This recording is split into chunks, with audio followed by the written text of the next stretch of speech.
Wake the fuck up, samurai. We have a city to burn.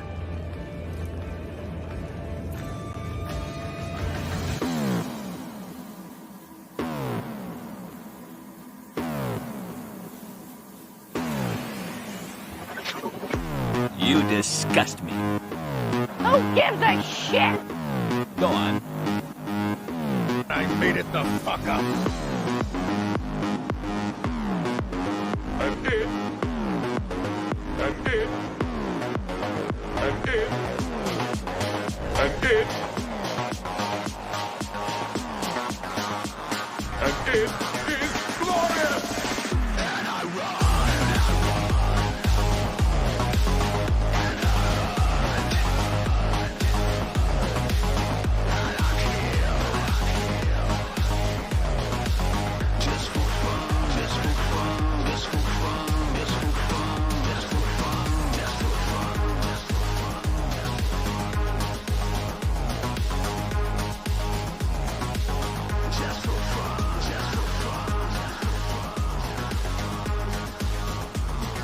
I'm sorry. I couldn't resist.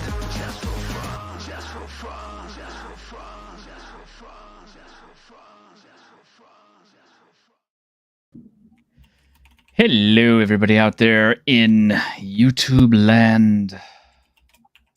You know, this is the first time I'm actually like streaming twice a day on my own channel. It's going to be an interesting summer.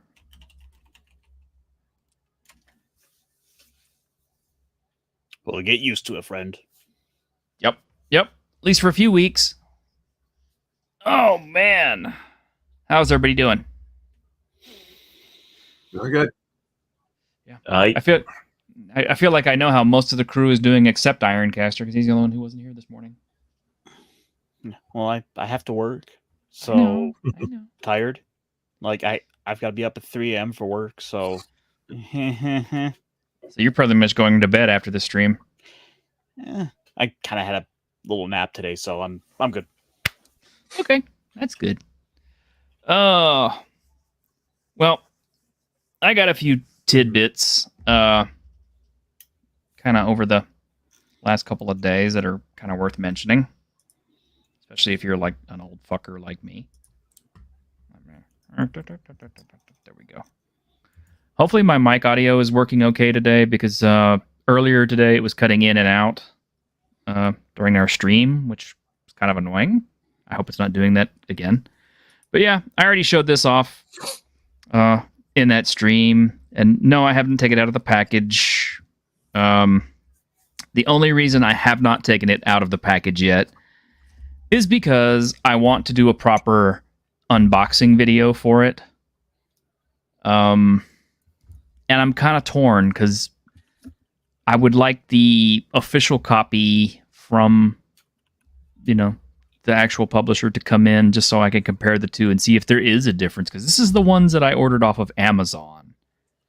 And I don't know if they're using the same printer or not, but I know that the printer it is coming from or their warehouse or wherever they're distributing it from is in Tennessee. So, I don't know. I mean, either way, you're probably going to want to be careful when you open that because you will have a DTRPG code. Yeah. I will have a DTRPG code. So, and I guess I'll have an extra one. Yeah, I was just gonna bring that up. Really though, you could even do a little giveaway. I probably will. I will most likely do a giveaway. Although I have tried doing giveaways in the past and nobody bought into my giveaways. My current giveaway that I have is I have a box of old movies. They're not necessarily all on DVD. They're on Blu-ray as well. And it's quite a collection, actually. You're going to get plenty of hours of watching out of it. But they are all older films, from the 90s and some from the 80s.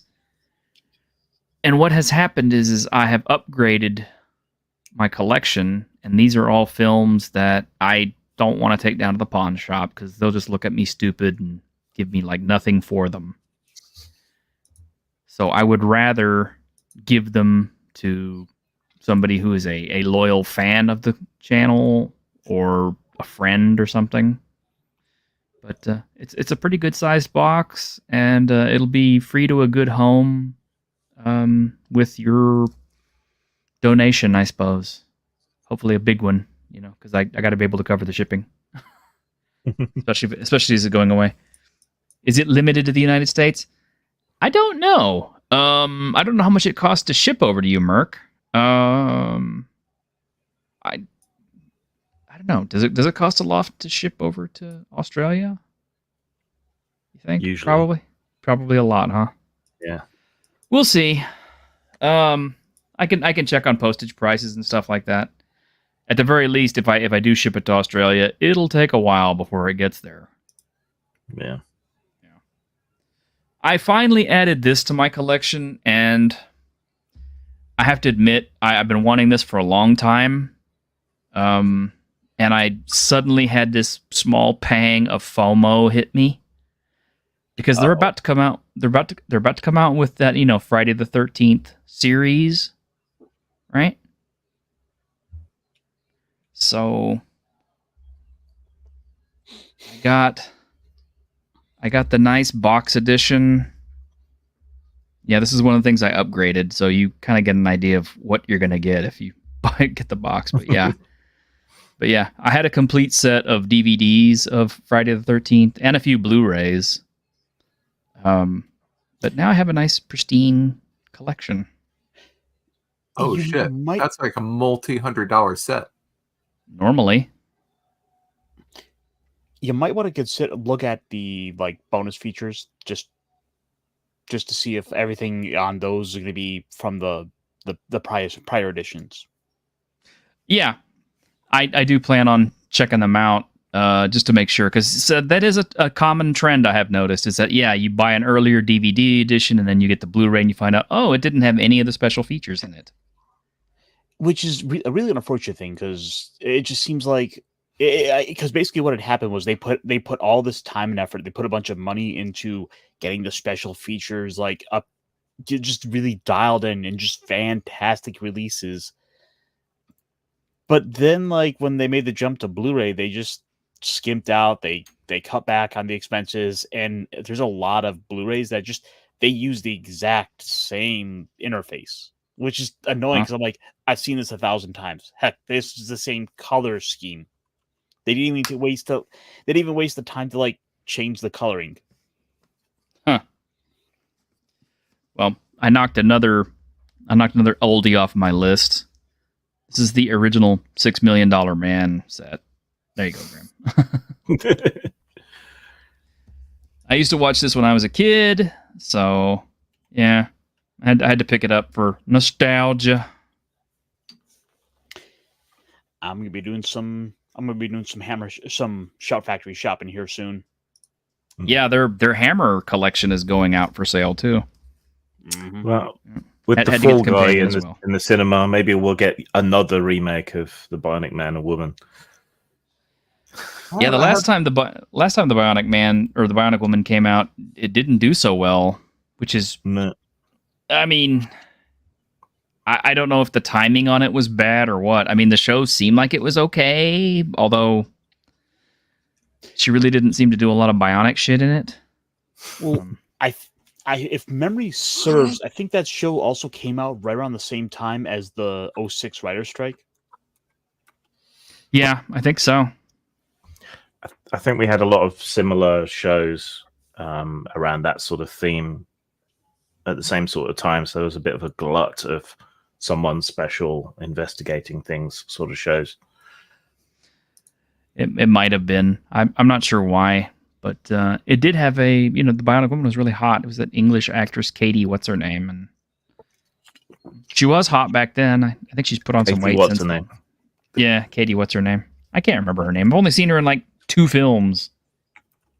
I know Cameron Posh has been really proud of that, of having worked on that series.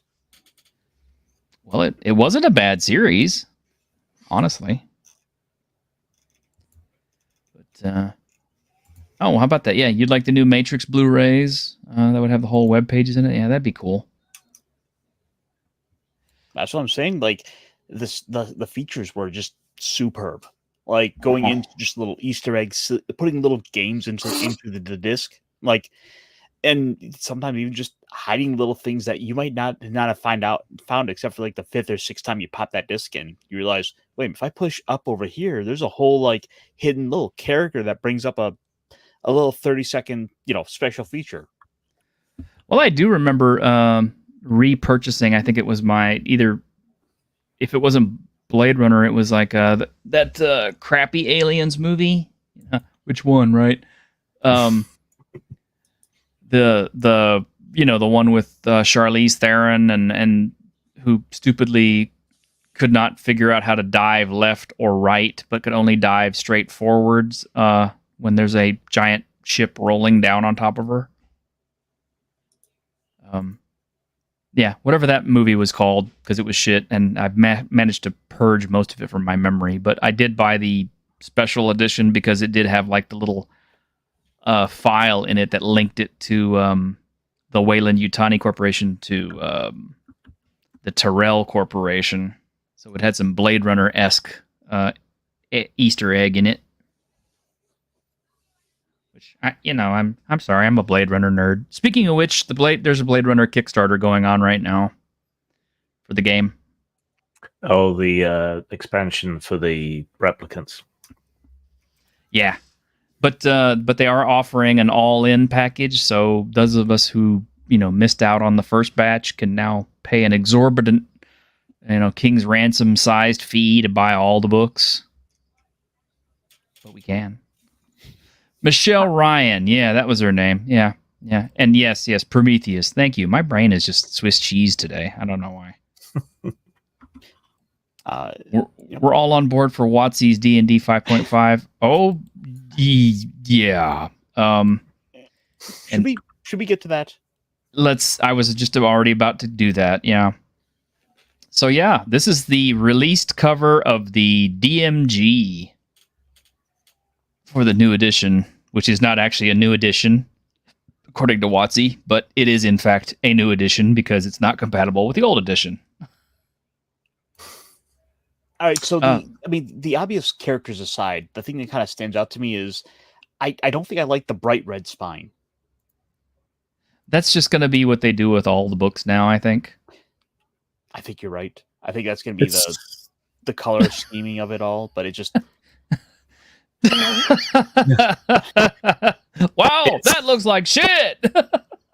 It's basically the inverted colors of the current spines. The current spines are a red tear with a black background. Yeah, that's right. Yeah, because the current ones are black spined with red Dungeons and Dragons. I guess that's how they're going to differentiate them. Yes, Surly, they're trying to hook people with D&D cartoon nostalgia because they got War Duke. Yeah. Sorry, I'm still caught up on the spine because I'm thinking like maybe seeing it in person will do it better for me. It's just like on screen, this doesn't quite work for me. And hey, Diego. But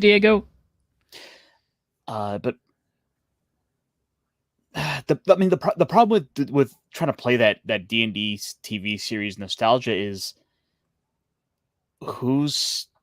just the fact that the majority of the player base have no idea who that is.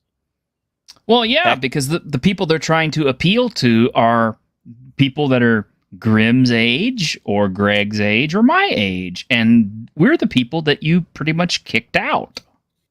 Sure, but let's also not forget the fact that the majority of the fact is the majority of players right now playing D&D, like specifically name brand Dungeons and Dragons, they weren't playing 5 years ago. They weren't playing 10 years ago, maybe 5 years ago. And so to bring him in is kind of an odd touch. I mean, don't get me wrong. I think he strikes a great pose with the big, wide wingspan, the magic arcing between his hands, the one horn. He cuts a good silhouette. Yeah, just wait till someone actually opens the book and discovers that the adventure depicted on the cover is not possible. Oh, well, for certain. I think the face looks kind of bad. I don't know if what does Wizards of the Coast have against contrast in images? Well, actually, real quick, zoom out real quick on this. Well, I just want to... Did you notice the fourth face? I didn't notice the force face, but oh yeah, behind him. Yes. Yeah. How they are making up a giant, like, kind of demonic, like a dragon-like face. Right. But the thing I want to point out is maybe it was not their intention, but to me, and maybe this is just my brain working overtime, but it kind of, Venger's face looks a lot like the racist caricatures of Asian people that we saw, back in World War II. Well, I don't know about that, but there's already a lot of rumbling and discussion about whether or not it's AI. Yeah. I don't think it's AI, but I think the skeletons look AI though. It has that generic look. Yeah. You know what he reminds me of? Zoltar from Battle of the Planets. Zoltar was a cool villain though. Very camp. Yeah, a little bit. I like camp. I am a little surprised though seeing Warduke of all characters on the cover. Why? Warduke is popular. He's an instantly recognizable figure that, that people who played with the toys will know him. Obviously they reprinted stats for him in a book not too long ago. Was it Tasha's or some shit? Well, the thing is, like, I'll be honest, this is a character I really don't know much about. And so, but I've only kind of just recently learned about Warduke as a character because Greyhawk. Mm-hmm. It's not exactly a strongly supported setting. So that and the fact that it is just kind of a big buff looking, kind of power fantasy, dude. I don't know, something's off about it. It's got a touch of the Rob Liefeld Captain America chest going on there. Immortal Rising. Who's the evil Lynn analog? Is that a main character? I don't know who that chick is. Is she supposed to be that sorceress chick from the movie? No, not from what I remember. I mean, the chick from the movie was like a red wizard of Thay. And that does not look like her. And bald, yeah. I don't know who this chick is who wears a dog skull on her head. I don't know if anybody out there knows. Just the dog skull is an Easter egg that they're going to bring back old style kobolds. That's what. Oh, is that what it is? Yeah, yeah, it must be. They'll make kobolds a playable race now, and they'll retcon them in by saying, "Oh no, aren't they already? The kobolds are kobolds were actually like a put upon species, and their homeland was destroyed, and now everybody accepts and loves them, kind of like Pathfinder 2 did with goblins for some reason." Or like how the Chronicles of Iris did. I think the female character is supposed to be Skylla. That really doesn't look like Skylla. Because that's apparently what the Scream Rant article is citing. Is it? Yes. I got pulled up here. Yeah, please do.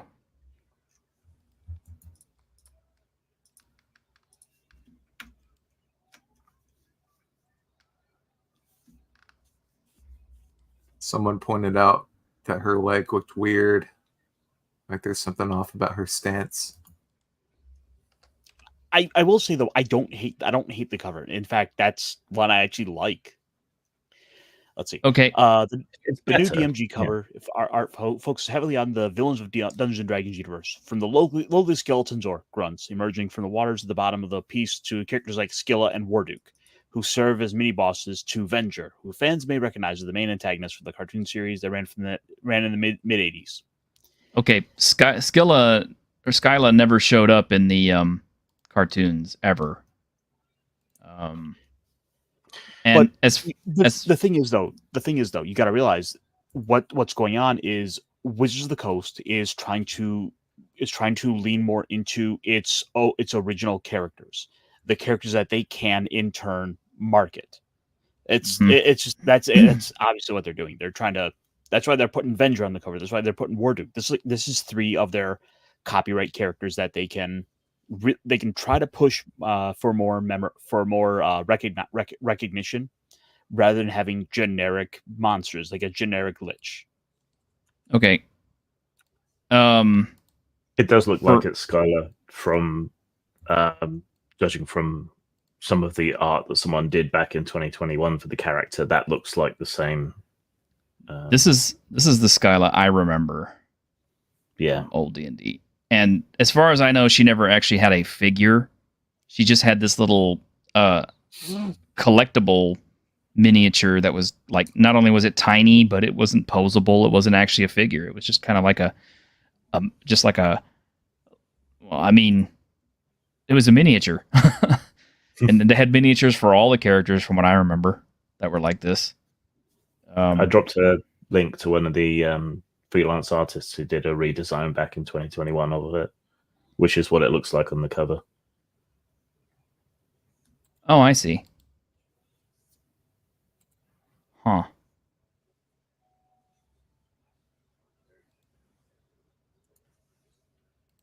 So that's okay. So that's her redo. Yeah, I got you. You got it already? Yep. Thanks. Oh, I had it without the linkage, but okay. Well, sure. This way I can pull up. This way we can kind of pull up the other examples too. Yeah. Yep. Toys R Us.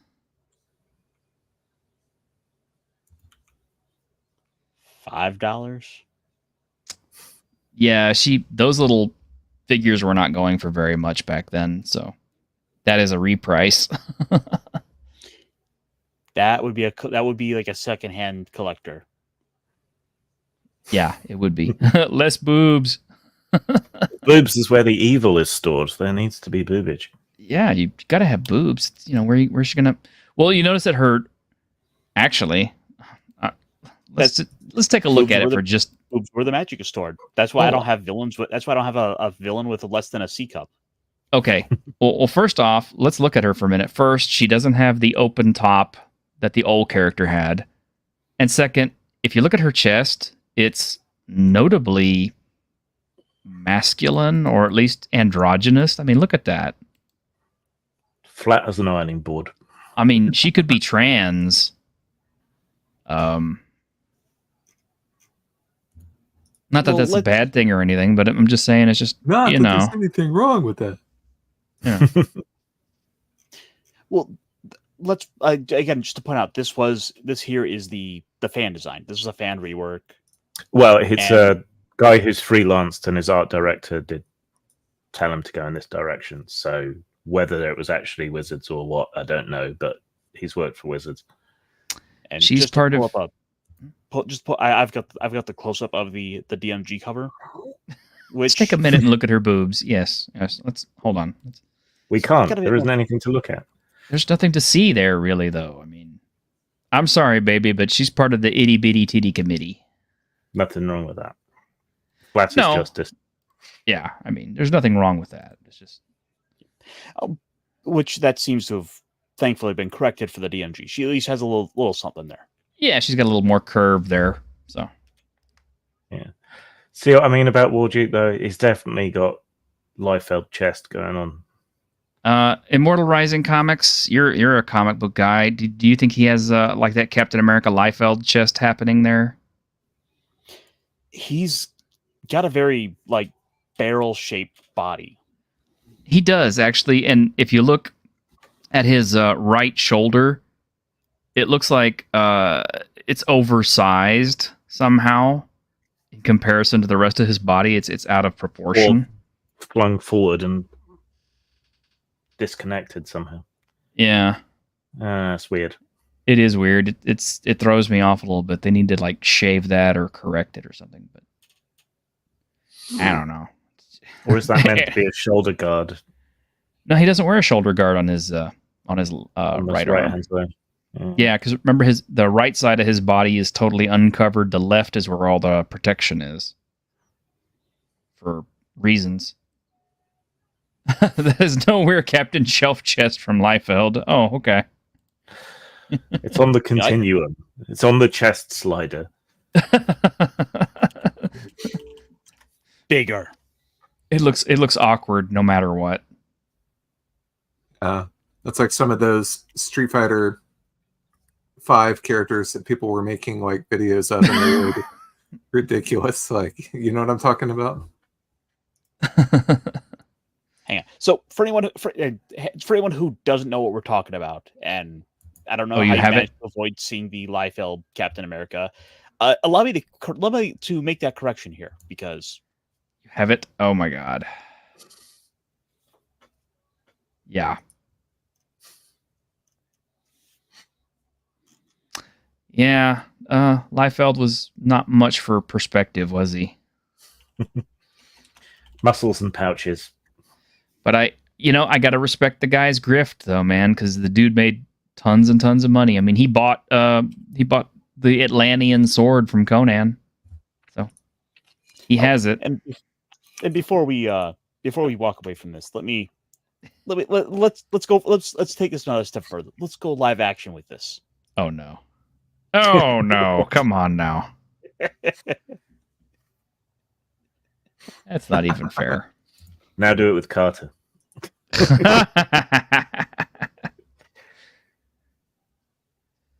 All right. I'm gonna need like 20 minutes.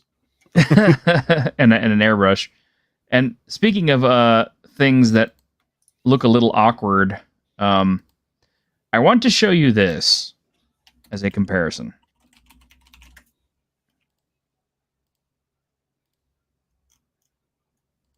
Oh.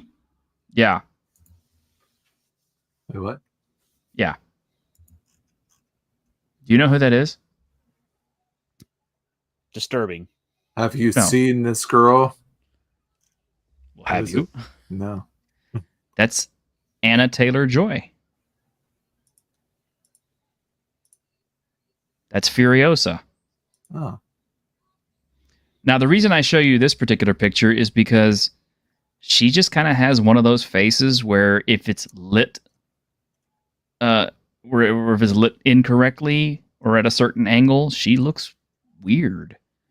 Because I also have this other photo in which you almost could not tell it was the same woman. She still looks kind of creepy. But I mean, she looks much, much less creepy than the other way. Yeah.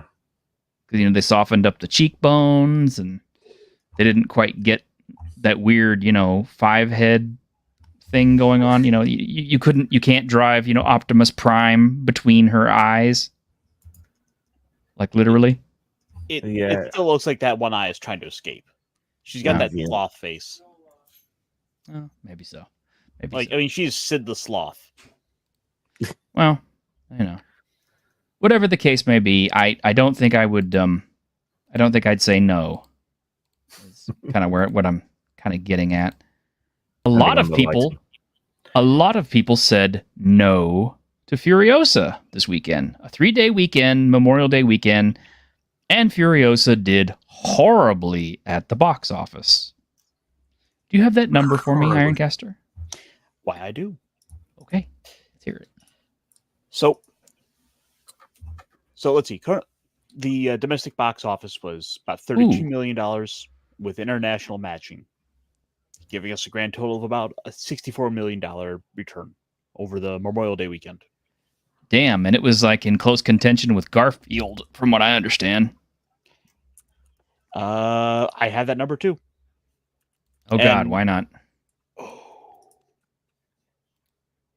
Garfield earned about 30 million more. So it did get beat out by Garfield. Yes. And just to kind of show you here, face.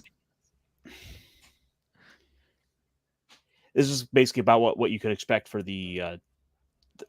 This is the kind of the projected returns based on this. Unfortunately, it doesn't have enough data in it quite yet. Let me if I zoom out, will it? No, it won't. No matter. Either way, it's the thing is, this movie doesn't have to do quite as well because it's basically already got the digital already taken care of. So this thing is basically already paid for.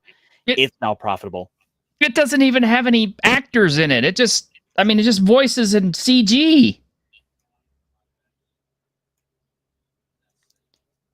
How much did they pay for Furiosa?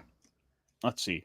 So we got a little bit of voice talent here for Garfield. Chris Pratt, Samuel L. Jackson, Snoop Dogg popped in there. Oh, damn. I don't understand how Garfield is even a remotely marketable character. Like, nobody reads newspapers. Who's going to know about Garfield now? Like, nobody. Yeah, well, apparently, for some reason, Orange Cat's still doing well. Meantime, Furiosa, a Mad Max saga, budgeted at $168 million. Box office of $65.1 million. So it's done about half, if I remember right, of what Fury Road did in its opening weekend. Something like that. Grim, you guys only gave this $2.5 million. I hate going to the cinema these days. Who doesn't? Sorry, theater. Yeah. So, in any case, all of the usual, people came out to berate the audience for not going to go see it and making it a big success. Clearly, this was supposed to be a film to draw in the women and get the women into the theaters to see what appears to be another girl boss movie. I am told that, in fact, it isn't that much of a girl boss movie. I mean, it has moments, I'm sure, but I've heard it was okay. I heard the action in it was really pretty good. She gets her ass kicked a lot. I think charitably I could say that you would probably enjoy it at least as much as you might enjoy, like the Fallout series.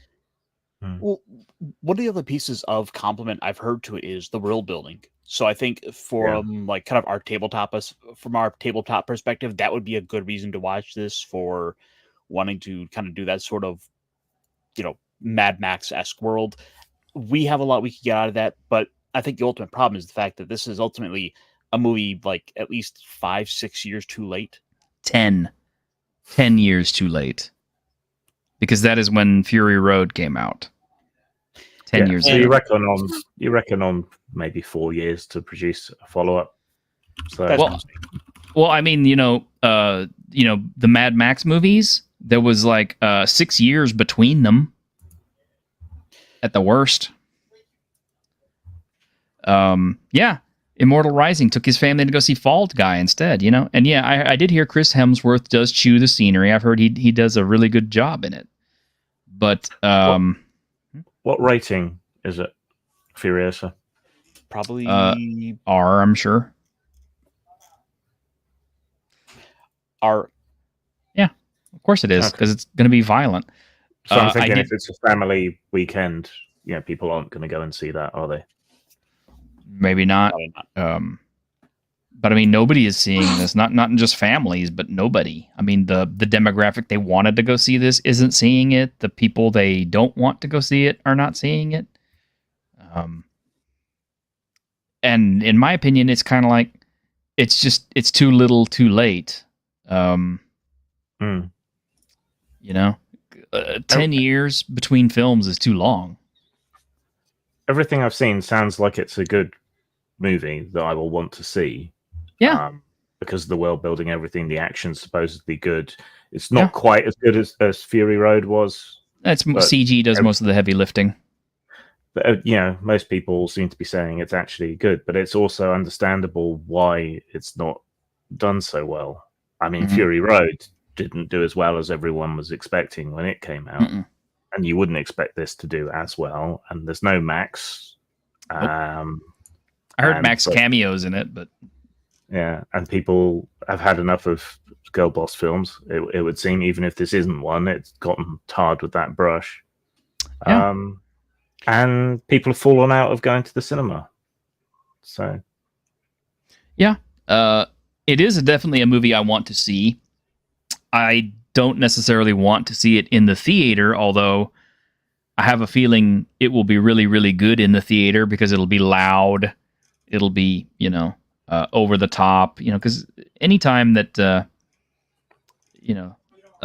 what's his name?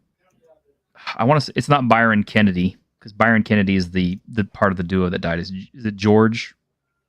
George Miller?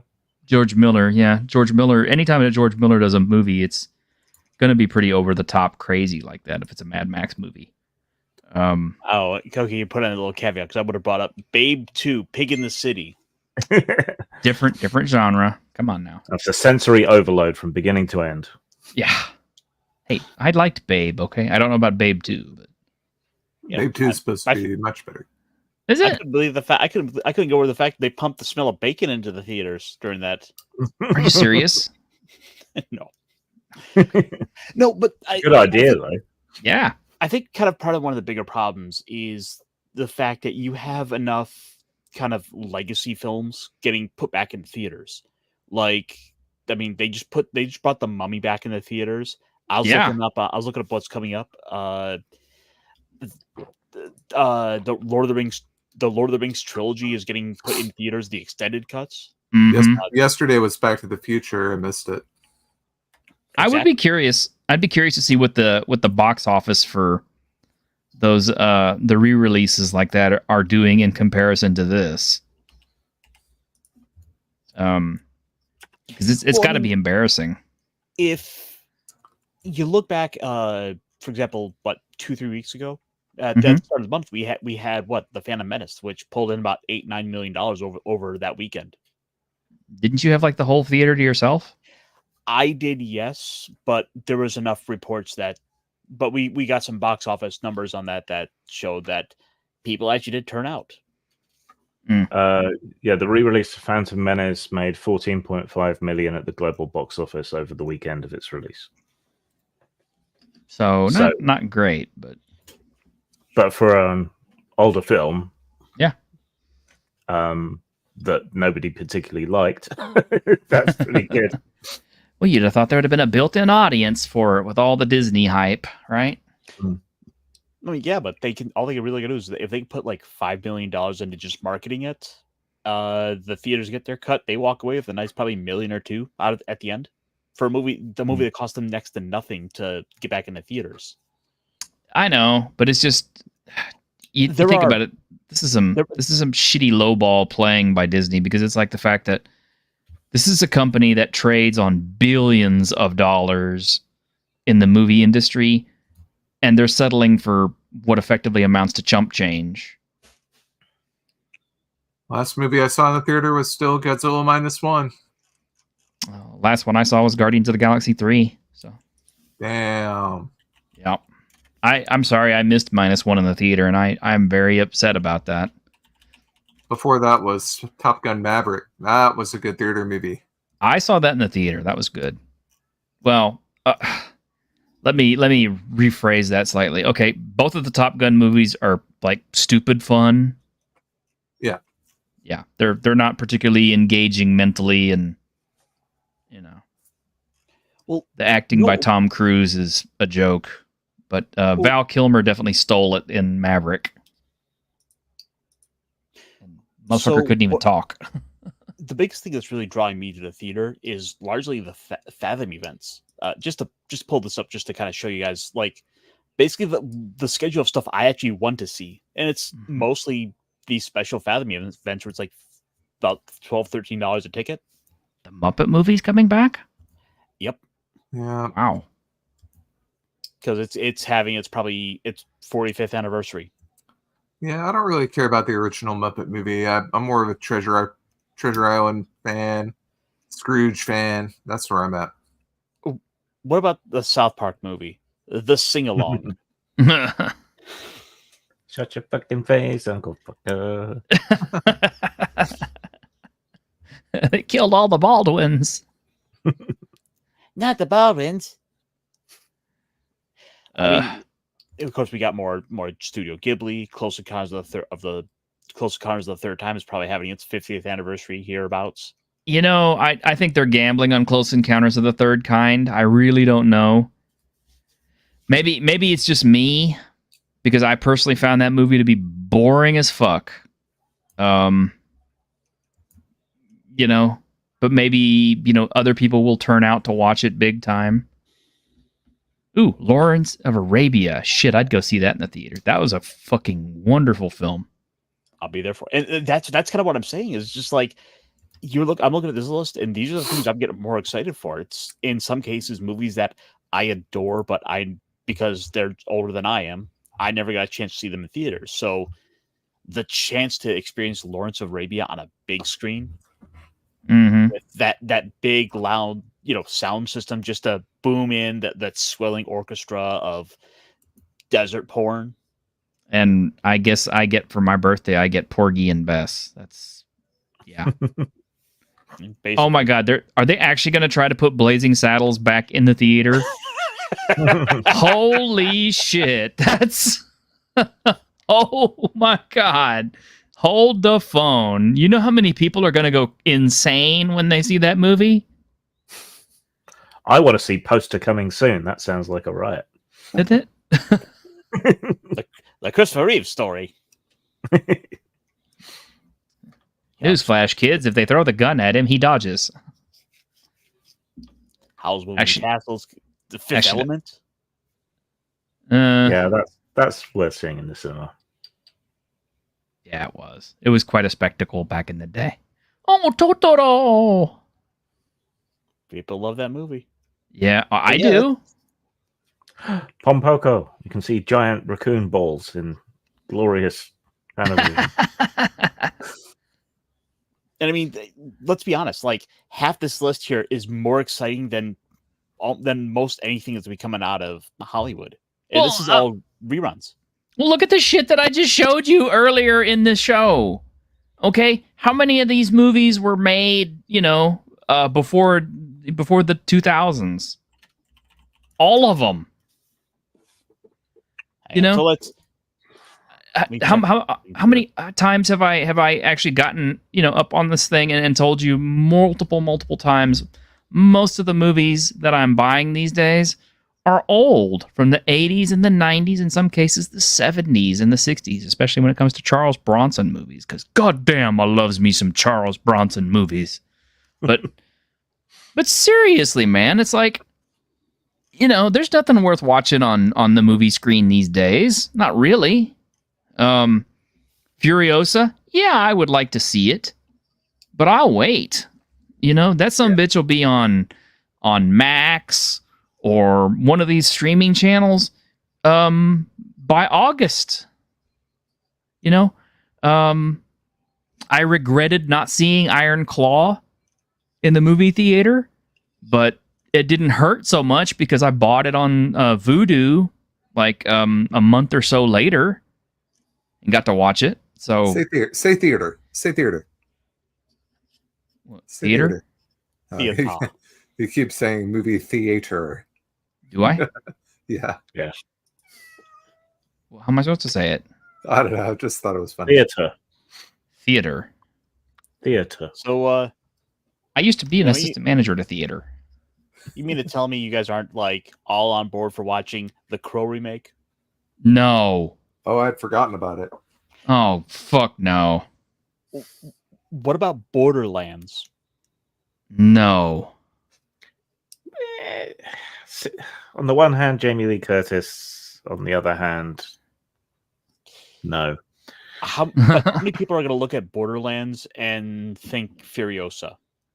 Yes, I know the games are out there. I know the games are popular, but it's basically kind of that same kind of painting the movie theater with desert gray. Well, okay.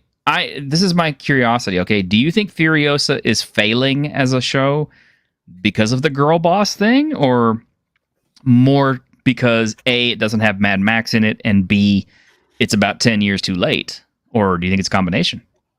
Well, it's definitely a combination.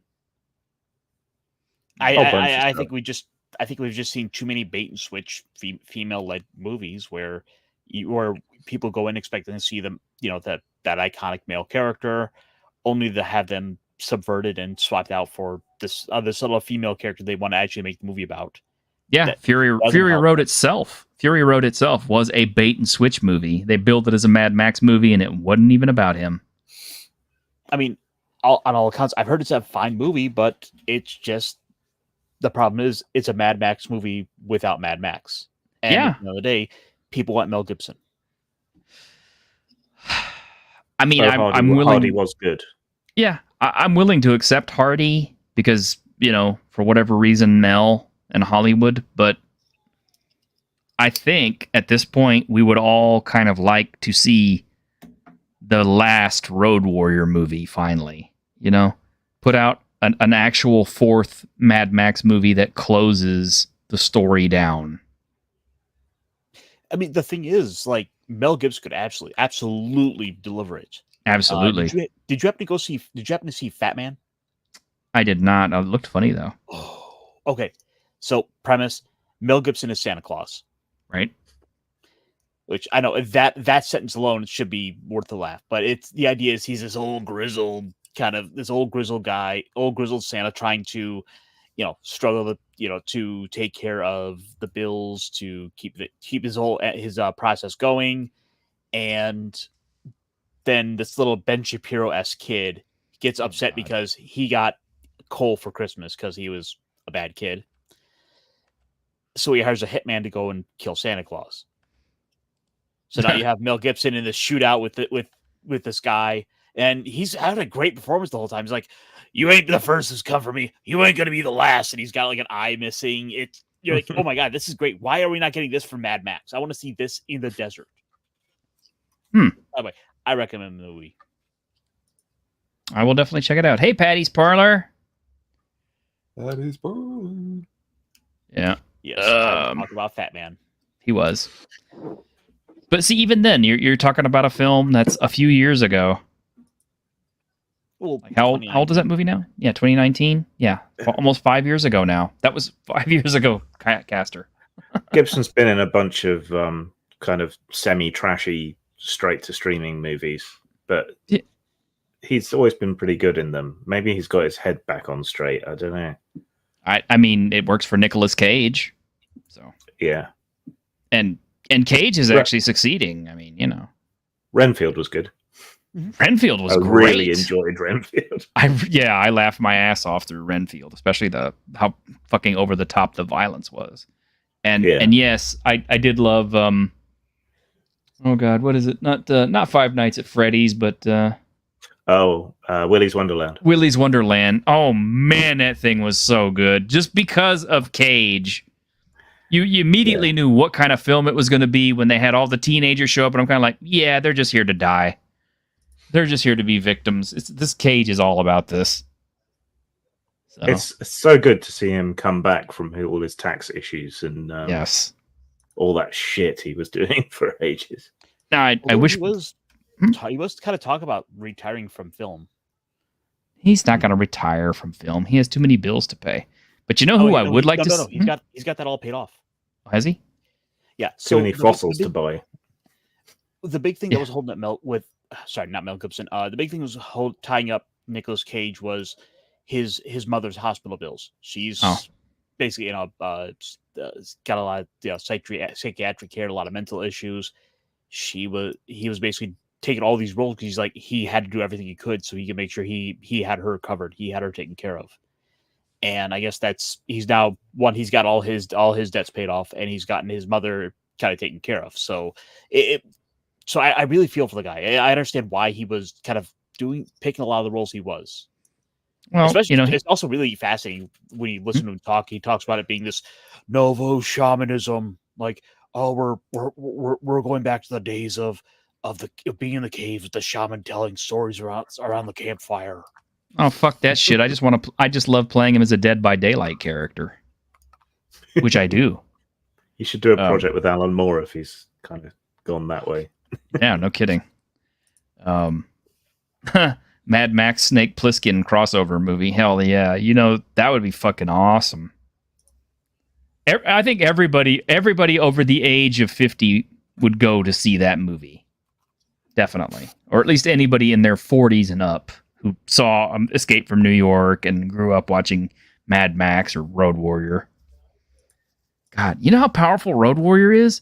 My mom, of all people, it was showing on cable, and I was watching it, and she just happened to be in the living room watching it too. And before I knew it, she was into it as well. And I'm just like, that's how powerful Road Warrior is. That it can pull in people who ain't interested in that kind of shit normally. I mean, it helps that I would say that one movie was the one that basically created all these sort of Mad Max exploitation. That's the movie that has a lot of the biggest iconography that people always pull from.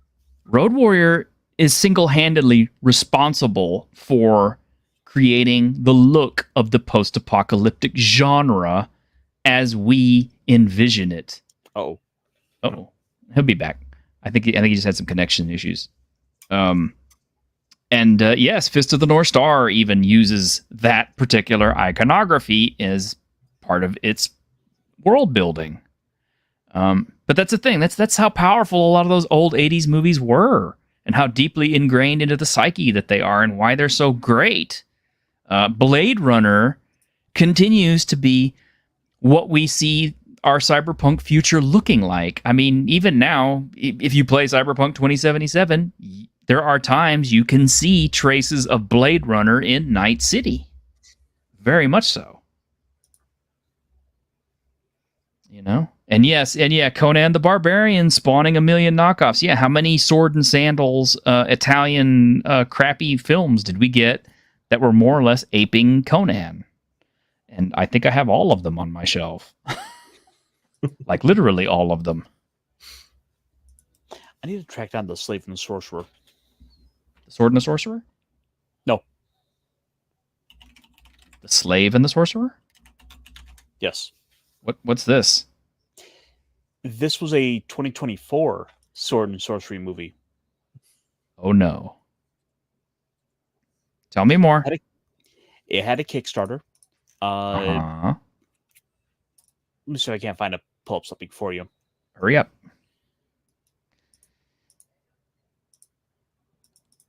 While he's doing that, I'm going to show you guys something that is... Oh, wait. Here we go. Oh, my God. Why didn't you tell me about this? I have. You did? Yes. Was I asleep? Oh, well, actually, there was an article in Mad Scribe magazine was where I found out about this. And I think their first issue. Is there a trailer for this thing? I will see if I can find something. Find a trailer for me, damn it. This has got to be good. Slave General leads a quest to rescue Princess Mayrar from the evil wizard Akaris fortress. Facing ancient creatures in test, he must slay a dragon to save a princess and the realm from darkness. Please stop lubricating me. Just show me the damn. Show me the damn. Put it in picture. already.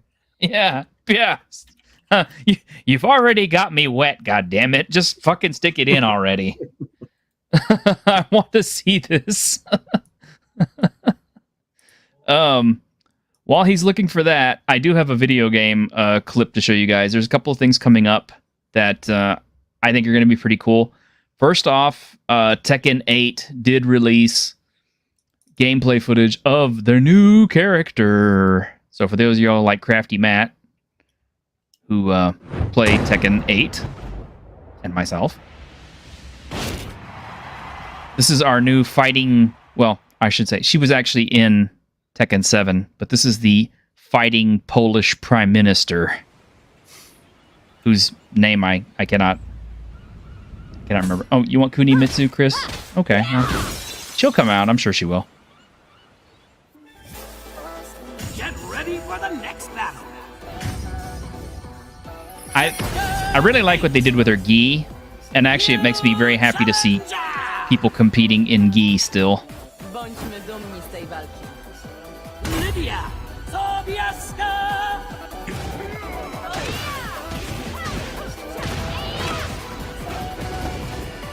She's fighting Leroy, who's my main.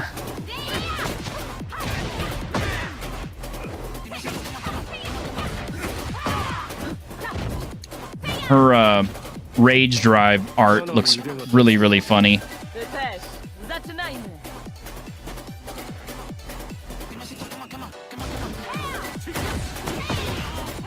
Yeah, I really need to pick this up. Yes, you do. I will say that for longevity, Street Fighter 6 is better, but gameplay-wise, Tekken 8 is way better. It looks like it's more the classic way of playing. Like they haven't fucked it up. They haven't. If you're a veteran of the old games, you can still get into the new Tekken and be just fine.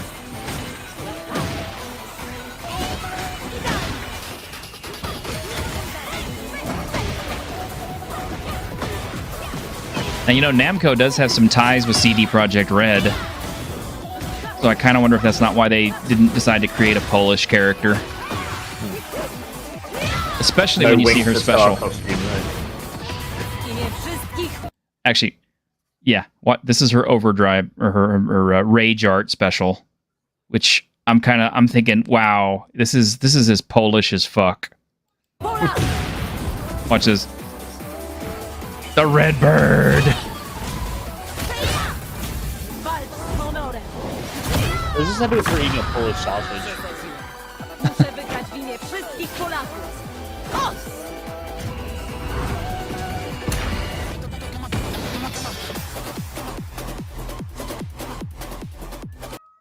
Good soundtrack too. Okay, so you have a trailer. I do. This I think is unofficial, but we'll see. Oh. Wow, that's some terrible CG already. Look at that. Well, off to a good start. Yeah, that's like video game graphics bad. Journey to an age of great kings. Well, Oh my god! An age of awesome sorcery. An This age looks- of incredible creatures. An age of terrifying evil. Where They're one playing- man sought the That's key the- to the ultimate power. That's the soundtrack from Deathstalker. That's the Deathstalker soundtrack playing in the background. It is. I recognize that. You realize you now have to go out and buy this. Yes. Thanks, Caster.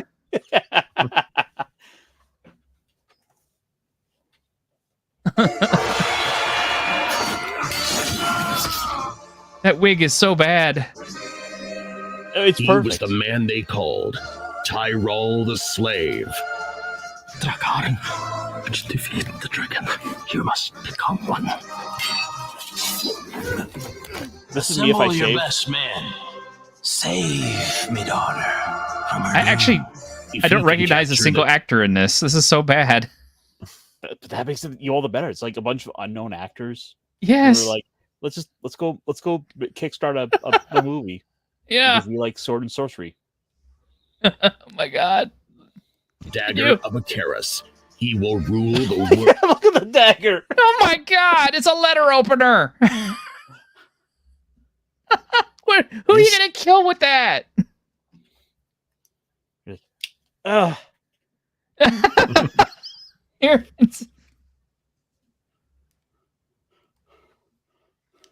Ah. No, that's too big. Oh.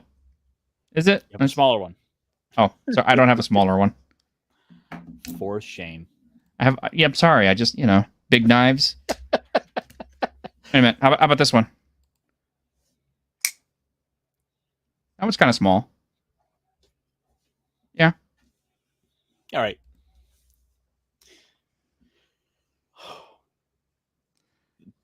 Where's my red bandana? I could pull this look off. Yeah. The red bandana is just like I could look like this guy at this point because my hair is so bad. World. But an evil sorcerer stands We gotta get in wait. We gotta get Grim to dress like this on Saturday. Grim, get you some beard dye and a red bandana, and go shirtless just for Saturday, okay? Nobody wants that. Look at him! Oh my God! Talk about like some glorious overacting. Look at that expression. I need this movie. I need this yesterday. Where did we get that knife from? I don't know. I had to eat a bunch of boxes of cereal and send off for it. Some Chinese guy. That's gangrene. Some Chinese guy was selling like a package of 10 of them for like $9 on the street. So, and a free bowl of soup. Oh. And to the victor.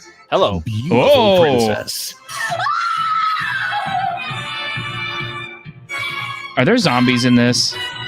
I think so. Ooh, that was cool. Oh wow. Okay.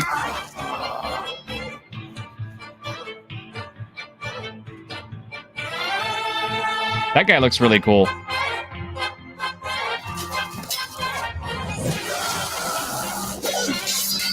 Oh my God, this is so gloriously 80s bad.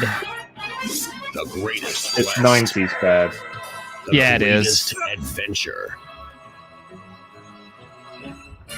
The most legendary hero of them all. The man they call Tyrell the Slave. Okay, pull back a little bit. Pull back a little bit. Pull it back to where he's blocking that guy's sword. I want to show you something. Let me. The most. More. A little bit more. Legendary. More. Hero. There, stop. Okay. Look at the edge of that sword that he's holding. You see all the notches in it? Yep. That is because that sword is made out of some shitty ass mall ninja grade steel, and they have been clashing edge on edge. So if that guy were to swing that thing with any force, it would shatter because it has been case hardened. I'm impressed they got like the appearance of like NES Simon Belmont down here. He does look very that looks like NES like Super Nintendo Power level of cinematography here and costuming. But the thing is, I love it. I need this. Yes. You think they would copyright claim us if we watch this on stream? Yeah, I bet we could probably just like get the director of this. We probably could get him on for an interview. Oh my God, we have to try. We gotta get like Pops. We gotta do another stream like that, like we did with the Sword and the Sorcerer. Yeah, we gotta get Grim, and we have to get Snow Dub for it too. Because I would like Jolly Puppet to be in on that one. All right. The man they call Tyrell the Slave.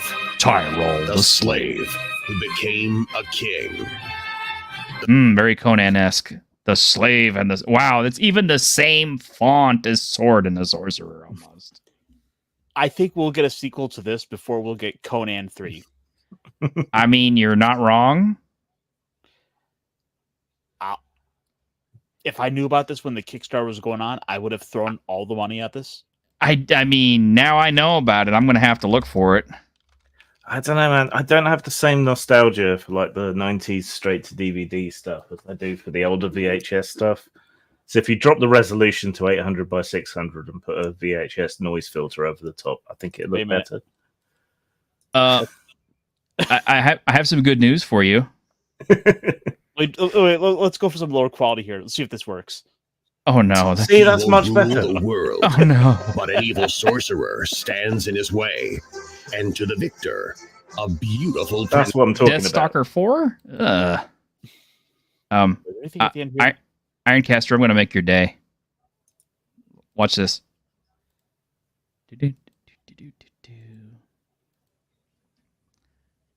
Pledge on Backer Kit. Yes, you can buy it on Backer Kit. Oh, and there's a digital special edition too. and a special edition Blu-ray, VHS standard, a photos. Ooh, what do you get with this? Wait! No! Stop! Go down one. This there. I don't know about that one. How can we not like stop and gawk? We get a signed edition for €40. Oh, signed and dedicated for 50.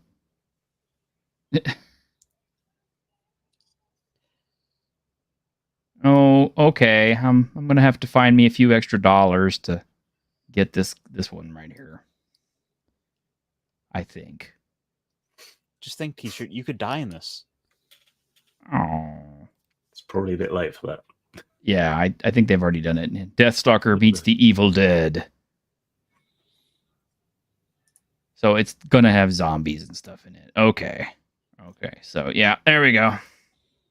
So yes, you can get it. And here's the link. Hang on. There's also one other little perk here that I think is right up Grimm's alley.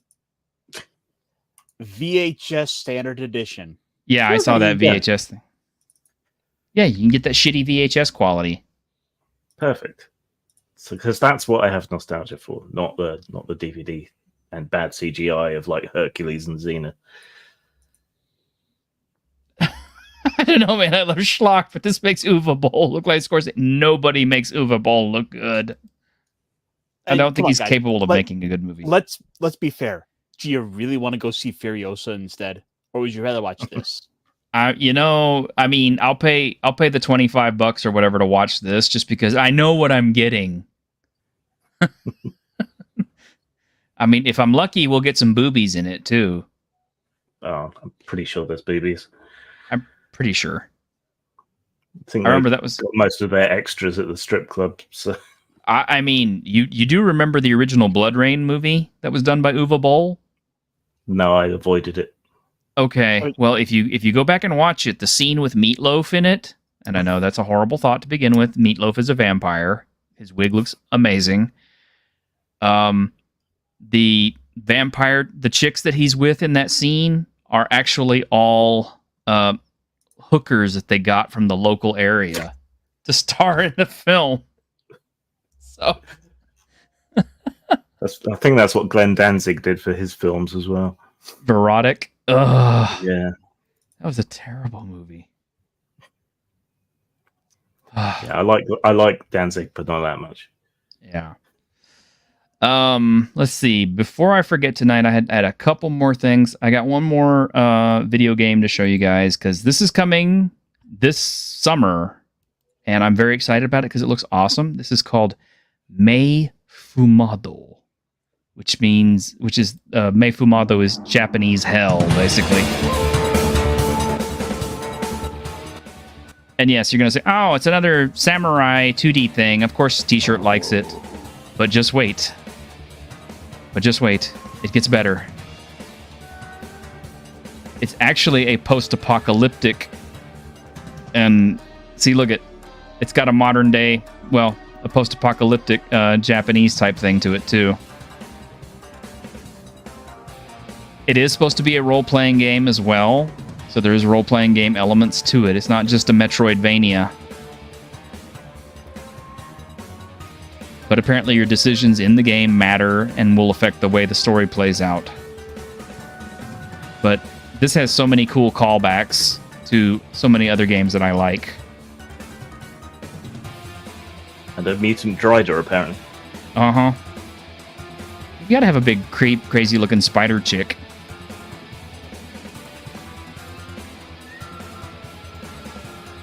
Now, Grim, if this was the game you were making, I think I'd be more behind it instead of Ronan. I don't know.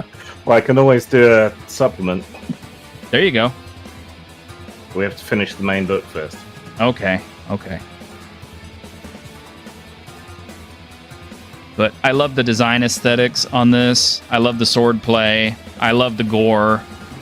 I love the pixel work. It's just, this game is going to be good. It's already off of Kickstarter, so you can wishlist it up on Steam, and it is coming this summer. So I will let you guys know as soon as it hits. But Well, I was doing a little bit of research in the background here, and the director of The Slave and the Sorcerer has one other movie he's currently working on. In fact, the Kickstarter is live right now. Oh shit! Go on. So his whole thing is trying to bring about a British movie studio. So he's kind of trying to do the Hammer thing. Oh boy!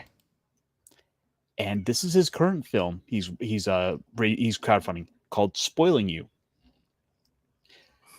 When an ASMR cosplay artist invites her #1 fan for a private session, she reveals a terrifying secret that can't be unheard.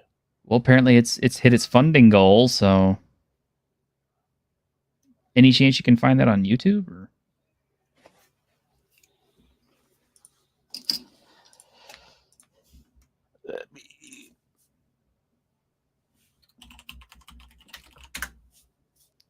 Keep in mind, I do have one other thing that we must put up before we end the show. So, it's a 10-second ad. That's not bound. Oh, okay, yeah.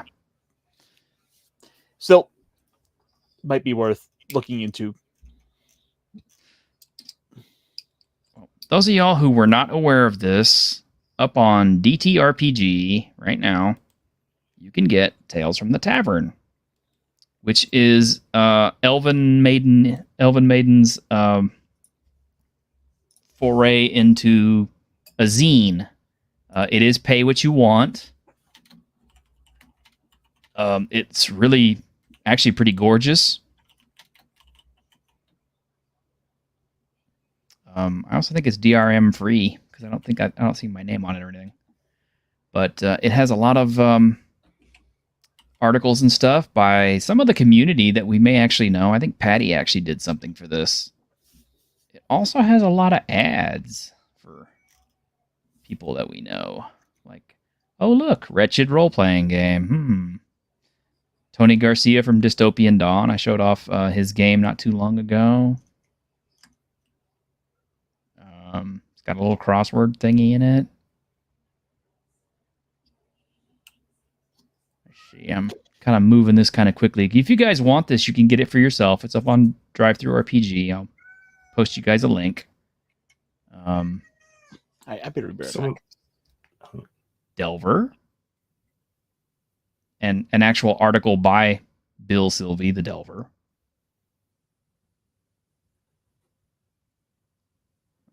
Navarro Knight. I need to check that out one of these days. Village of Greenhaven. Wonder who that is.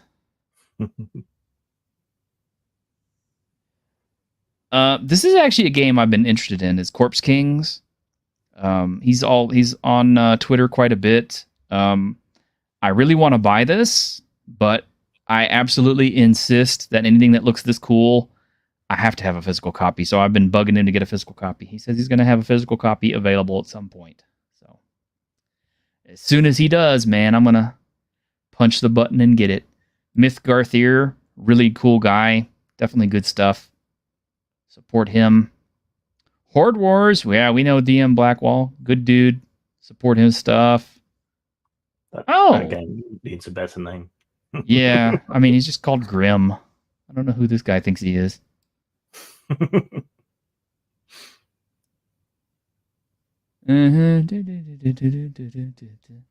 Tome of Maps. Black Company. We got all kinds of good stuff here.